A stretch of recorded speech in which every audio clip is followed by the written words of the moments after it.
रजब रोवे कौन को, हंसे सु कौन विचार। गए सु आवन के नहीं, रहे सु जावनहार। किसको देखकर रोएं और किसको देखकर हंसे। रो चाहे हंस, जाने वाला जाएगा ही और रहने वाला रहेगा ही। चिंता करो अथवा मत करो, कोई फर्क नहीं पड़ेगा। जैसा है वैसा ही रहेगा। इसलिए भगवान गीता के आरंभ में ही बार बार कहते हैं कि तुम्हें शौक नहीं करना चाहिए। नानु शोचितुमर्हसि नवम शोचितुमर्हसि न त्वम शोचितुमर्हसि। मतलब रहने वाला तो रहेगा ही और मरने वाला मरेगा ही। जो होना है हो जाएगा और जो नहीं होना है वह नहीं होगा। फिर चिंता करके क्यों दुख पाओ। चिंता करोगे तो दुख का कभी अंत आएगा नहीं।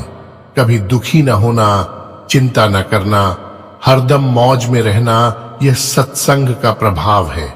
कोई बालक जन्मता है तो वह बड़ा होगा कि नहीं होगा, पढ़ेगा कि नहीं पढ़ेगा, धन कमाएगा कि नहीं कमाएगा, क्या करेगा क्या नहीं करेगा, इन सब काम में संदेह है।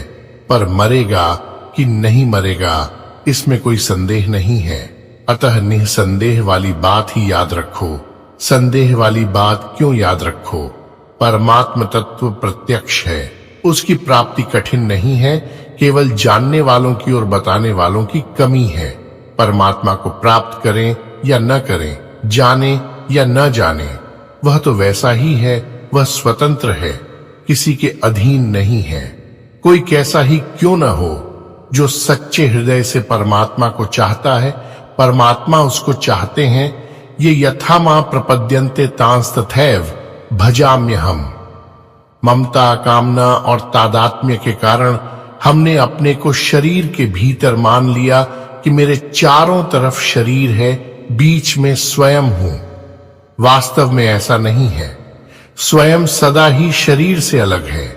स्वयं सर्वव्यापी है, शरीर सर्वव्यापी नहीं है। पंचमहाभूत शरीर पर असर करते हैं, स्वयं पर असर नहीं करते। अगर ममता, कामना और तादात्म्य न करें तो इसी क्षण मुक्ति है। मुक्ति जितनी सुगम है उतना सुगम कोई काम नहीं है। कारण कि मुक्ति स्वतः सिद्ध है, करनी नहीं है। आपने अनगिनत शरीर बदले हैं पर आप वही हो। अनंत युगों तक आप वही रहते हो। आप यहाँ के निवासी नहीं हो। इन बातों को केवल सुनकर ही संतोष नहीं करना है, प्रत्युत सुनकर अनुभव करना है।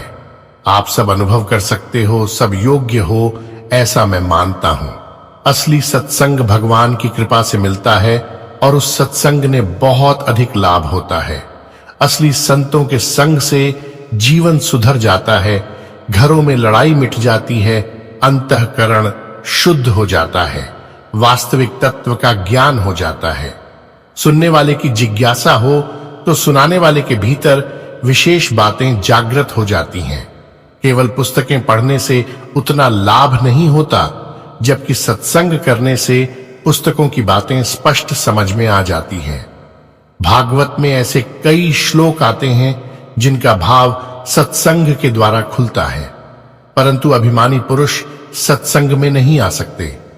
संत अपनी मस्ती में रहते हैं, पर जब उनके सामने कोई श्रद्धालु आ जाता है तब उनकी जबान खुलती है। उनके मुख से अचानक अपने आप विशेष बात निकल जाती है। बिना प्रसंग भी उनके मुख से विलक्षण आत निकल जाती है। सत्संग में न चाहते हुए भी गूढ़ गहरी बातें जिज्ञासु के सामने निकल जाती हैं।